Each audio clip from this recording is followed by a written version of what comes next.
awaan hin taphanneen hin taphatinaa dhugaa rabbii. Oromoo hoggaan namni aangoo haati qoota akka biddeena harkatti isinii kutee miilaan mataan filatina. Naa isin salee isinii. Akka binoonni kun akkammoo goggodataan jee. Amma lafa Harargeeti Sumaalee mallatteessan ammaan tana.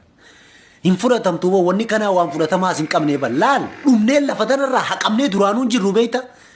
Duraanuu baabbileen fudhatanii jiranii mi'eessoo kanaan fudhatanii jiranii asii hara burqaa kanaan Sumaaleen ol seente asii hara ciroo kanaanis ol seente calanqoon akkana Oromiyaa tana guutuu Harargee takkittii tana Sumaaleen marsee ta'anii jechuudha.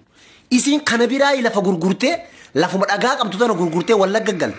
Shaashamanne iluu baaboo orfa galtiyaa Wallagga lixaa kana faa keessa deemtee dachii lafa bitti jechuudha. Lafa isii Sumaalee gadhiiftee jechuudha. Sumaaleen gaala tokko fiddee irra hiitee boru eenyummaa isii asumarra mallatteeffatti jechuudha. Amma gurbaan boorteen kun aangoorra keenyaani aanguma tanaan akka nama Ameerikaa lafa biteetti harkaa tokko godhaachu.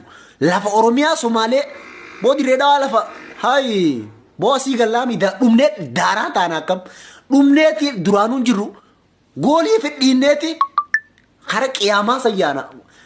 Ha duraanuu jirtanii waan takkan sodaatinaa Oromoo wallaahi hoggaa namni akkana mataa isinii qaqqabee Itoophiyaa jee isinii bulee akka namni dirqamaan Oromiyaa jee falmatu nama gootan isin.